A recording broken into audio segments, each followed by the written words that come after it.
belezinha? Hoje nós vamos brincar com a matemática. Meu nome é Lucas e o sétimo hoje vai pirar comigo aqui, porque hoje eu vou colocar a matemática de maneira clara com você. Sétimo ano, primeira coisa que eu vou fazer um combinado com você. Confia no tio Lucas. Ah, professor, pode chamar de tio? Pode. Adoro como chama de tio. Então aqui, confia, porque hoje o nosso tema vai ser linguagem algébrica.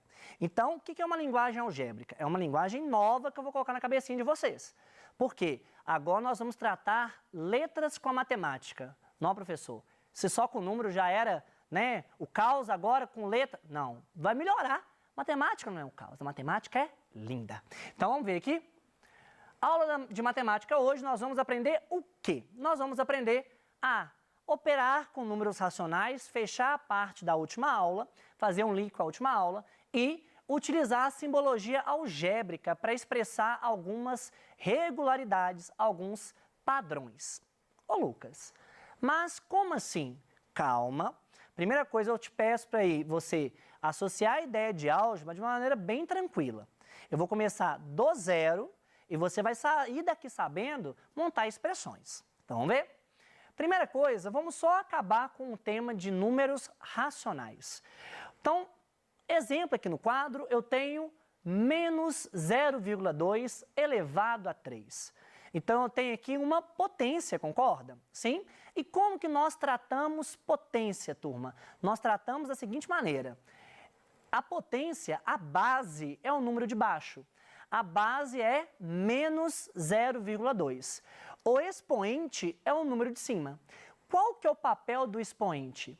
O papel do expoente é indicar quantas vezes a base vai ser repetida em um produto. Como assim, Lucas? Olha para você ver. Aplicando a definição de potência, nós temos menos 0,2 vezes menos 0,2 vezes menos 0,2. Por que, Lucas? Vai ser 3 vezes, porque meu expoente vale 3. Ótimo. Eu, Lucas, vou fazer um combinado com você. Tudo que é decimal, vamos tentar transformar em fração, que fica uma coisa mais possível. Porque tem hora que o decimal te deixa numa situação desconfortável. Então, se liga aqui na fração. Eu vou ter a fração menos 2 décimos, concorda? Só que essa fração menos 2 décimos, ela vai ser repetida 3 vezes dentro de um produto. Então, o que eu vou ter aqui? Menos 2 décimos, menos 2 décimos, menos 2 décimos, como 3 fatores. Agora você utiliza aquela regrinha da multiplicação. Como que vai ser a regra? Primeira coisa, vamos cuidar do sinal final. Como que é cuidar do sinal final, Lucas? Menos com menos vai dar o quê? Mais. Pega o mais. Está na minha mão aqui, Pega o mais. Agora, esse mais vezes o menos vai dar o quê? Menos. Concorda comigo? Então, o resultado desse cara todo vai ser um resultado negativo. Agora, como que eu vou fazer para fechar, Lucas? Eu vou pegar as partes superiores e multiplicar, e pegar as partes de baixo e também multiplicar. Então, o produto das partes de cima vai dar quanto? Vai dar 8. E o produto das partes de baixo vai dar 1000. Então, a fração resultante vai ser o quê? Menos 8 sobre 1000. Ou se você quiser falar chique, menos 8 milésimos. Tranquilo? Só que você pode colocar em decimal também. Então, colocando em decimal vai ficar o quê? Menos 0,008. Pegou a ideia, sétimo ano? Tranquilo? Então, vamos ver agora? Agora, vou colocar você dentro da imaginação. É colocar a cabeça para funcionar. E eu quero que você imagine você num teatro. Nossa, gente, teatro é bom demais, teatro é cultura. Eu amo ir no teatro. E aqui você tem um teatro, beleza? Lá da Flórida, dos Estados Unidos. Só para você ver um negocinho aqui, para a gente começar o nosso dilema.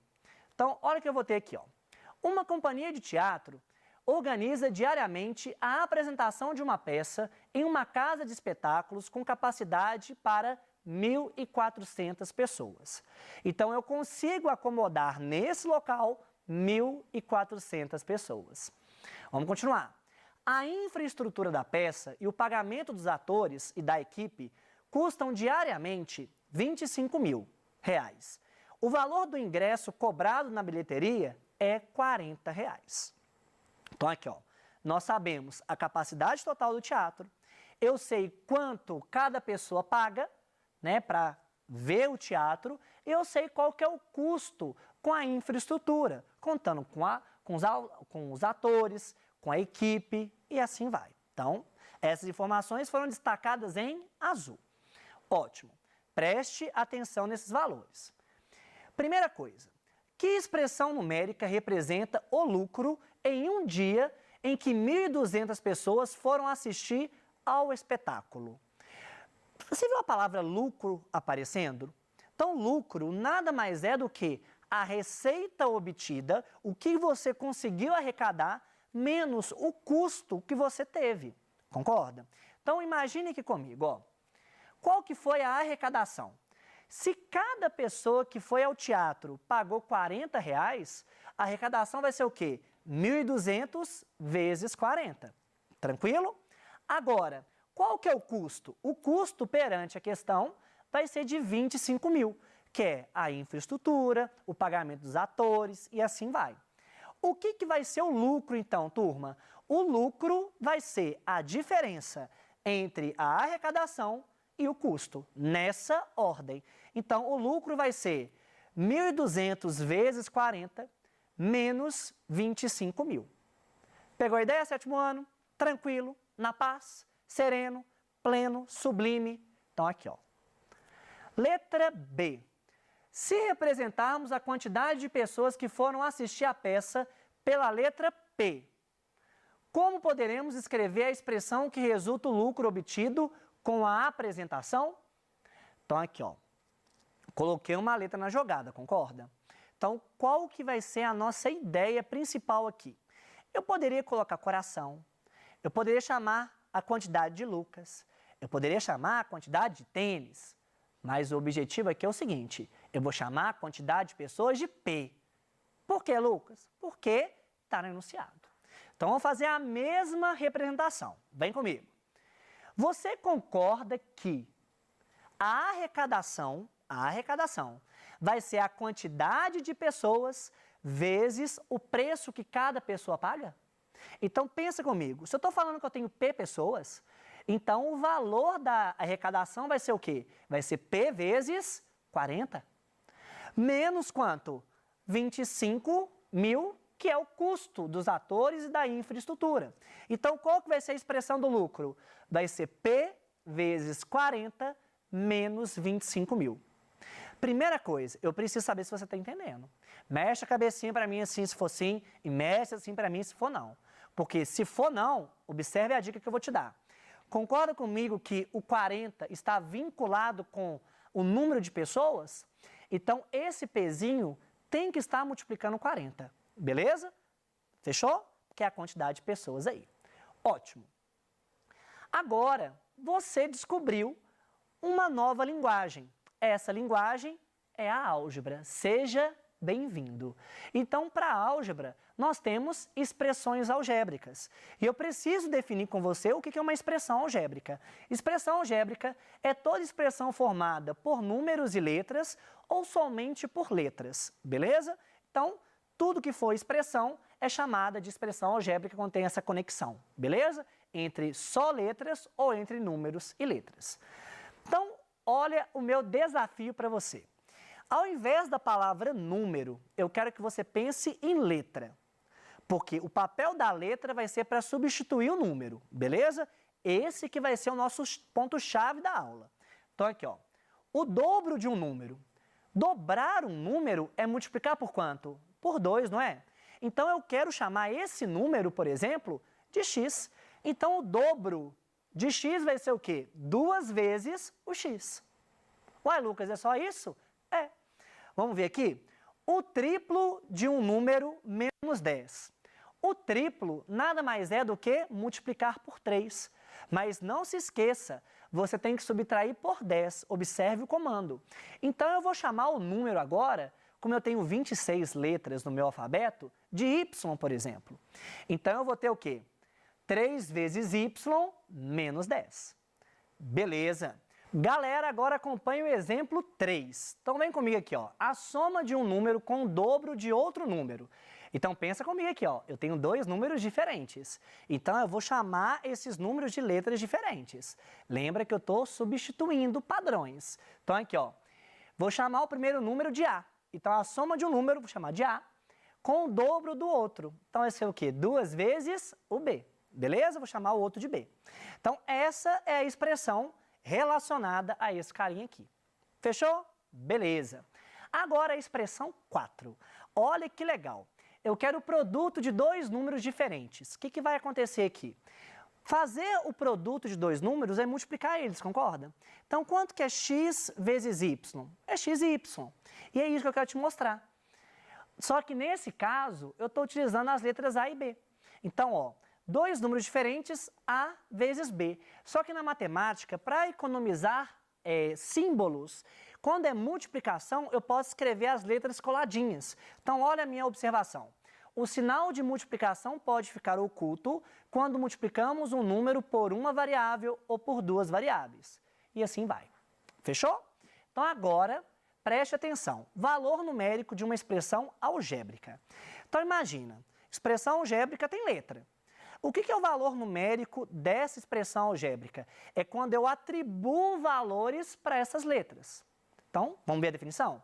O valor numérico de uma expressão algébrica é o número obtido quando trocamos as variáveis por números e efetuamos as operações indicadas. Vou te dar exemplos. Então, aqui, ó. Imagine que você tem aqui um parafuso, beleza? Então, vai ser o nosso praticando. E eu quero que você aquece aí.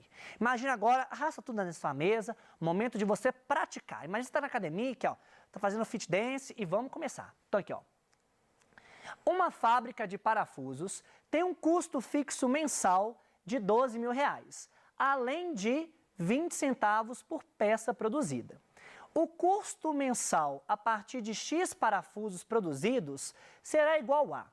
Então, vamos entender o seguinte. Eu tenho um custo fixo, que é de quanto? De 12.000. Quem que é o custo variável? É da peça, do parafuso, concorda? Perante o enunciado, é da peça. Então, concorda comigo que para cada peça produzida vai ser 20 centavos? Então, imagine, qual que vai ser o custo mensal com X parafusos? Vai ser o quê, turma? Vai ser 12.000, que é o custo fixo, mais 0,2 ou 20 centavos, se você quiser pensar assim, vezes o X. Por que o X, turma? Porque o X é a quantidade de parafusos. É ele que está variando. Ah, professor, então eu vou colocar a letra onde estiver a variação? Sim, é isso. Entendeu? Então eu vou ter aqui que o custo mensal, a partir de X parafusos, vai ser 12.000 mais 0,2 ou 0,20 vezes X. Beleza. Agora, olha que interessante. Com essa expressão, podemos determinar, por exemplo, o custo para um mês em que a fábrica produzir 10.000 parafusos. Como que eu posso fazer isso? Imagina que você tem uma máquina na sua cabeça. Essa daqui é a transformação que você tem que fazer. No lugar de X, galera, você vai colocar o quê? 10.000. Fechou? Então, aqui vai ficar assim, ó. 12.000 mais 0,20 vezes 10.000. Belezinha? O que eu vou ter aqui então, turma? Eu vou ter aqui 12.000 mais 2.000, no que resulta em 14.000. Beleza? Então, olha que interessante. Primeira coisa, você montou uma formulinha. Concorda? Você montou uma expressão algébrica. E a partir dessa expressão algébrica, você substituiu um valor pré-determinado. Tradução, turma, valor pré-determinado é um valor que já está na questão lá para você substituir. Então, não fica desesperado, não. A questão vai te dar esse comando. Pegou a ideia? Ótimo. Agora, vamos entender a definição de termo algébrico. Termo algébrico é cada termo de uma expressão algébrica. Então, ele é formado por coeficiente e por uma parte literal. Só que lembra que lá no começo da aula eu falei que a gente vai falar alguns nomes chiques? Então, imagine aqui comigo. Coeficiente é a parte numérica. Agora, parte literal é a parte com as letras. Beleza? Então, vamos ver aqui, ó. Imagine aqui. Qual que vai ser o meu coeficiente aqui? Vai ser 5. E quem que vai ser a minha parte literal? É a parte da letra, que vai ser o meu x. Olha o meu outro exemplo. Eu tenho menos m. Eu tenho o coeficiente sendo menos 1 e a letra sendo quem? Sendo m. Próximo exemplo. Eu tenho menos 3/4 vezes x, y elevado ao quadrado, ou elevado a 2. Você tem aqui, ó, o coeficiente sendo menos 3/4 e a parte literal sendo x que multiplica y ao quadrado. Tradução, turma. Coeficiente é número, parte literal é letra. Mais um exemplo. Menos my ao cubo. O coeficiente vai ser menos 1 e a parte literal vai ser m que multiplica y ao cubo. Fechou. Agora, termos semelhantes. O que são termos semelhantes? São termos que apresentam a mesma parte literal. Vamos ver? Vocês concordam que o 5x e o menos 8x apresentam a mesma parte literal? Então, eles são termos semelhantes. Beleza? Agora, olha esse exemplo. 5ax ao quadrado menos 8 ao quadrado x. Eles não apresentam a mesma parte literal. Logo, eles não são o quê? Semelhantes. Beleza? Agora, esse exemplo aqui é para pirar o cabeção. Olha que top! Eu tô até animado. Ó, gente, até arrepiei. Ó, pra você ver. Você tem aqui, ó, x ao quadrado a. Aqui você tem ax ao quadrado. Ô, galera, ali é um produto, concorda? Se é um produto, a ordem não faz diferença. O que você tem aqui embaixo. Então, esses dois carinhas são semelhantes, porque eles possuem a mesma parte literal. Agora, como que a gente vai reduzir termos semelhantes? Muito simples. Olha para você ver. Você tem a mais a mais a. A mais a mais a é o quê? 3a. Simples assim. 5x mais 2x é o quê? Você vai pegar o x, conservar ele, e você vai somar os números. Então, 5 mais 2 dá quanto? Vai dar 7. E agora esse. Você tem 7y menos 9y mais 3. 7 menos 9 menos 2 mais 3, 1. Quando você tem 1 como resultado do coeficiente, você não precisa colocar. Você coloca só o y. Fechou? Agora vem o meu momento. Agora é o meu momento, porque agora é o momento do Kamehameha. Então aqui, ó, afasta as cadeiras da casa, porque eu vou fazer o Kamehameha. O que é isso? Você vai saber daqui a pouco. 1, 2 e... Kamehameha. Notou minha boca? Kamehameha. Vamos ver aqui, ó. O que é isso, Lucas? É o momento Kamehameha. Olha essa expressão. Você tem 5x menos 8y mais 4x menos 6x menos 2y. Tá tudo bagunçado. Mas olha a minha dica, você só reduz termos semelhantes. Então, x com x e y com y. Vamos ver? Então, aqui, ó, vou só juntar quem é x com x e quem que é y com y. Então, vai ficar assim, ó, 5x mais 4x menos 6x menos 8y menos 2y. Então, eu vou ter aqui, ó, 9x menos 6x, 3x. Menos 8y menos 2y menos 10y. Então, a expressão final vai ser essa daqui. Ô Lucas, tem como a gente mudar essa expressão? Não tem como, porque os termos agora, eles não são semelhantes mais, porque eles não apresentam a mesma parte das letras, não apresentam a mesma parte literal. Então, turma, as minhas referências bibliográficas estão aqui, são 2 livrinhos do 7º ano e... Para a gente fechar essa aula maravilhosa, vou fechar com uma frase do filme que eu amo de paixão, que é o High School Musical, e afasta a cadeira, que vai fazer assim, ó. We are in this together. Ó, nós estamos juntos nessa. Viva o 7º ano e até o futuro. Valeu, turma!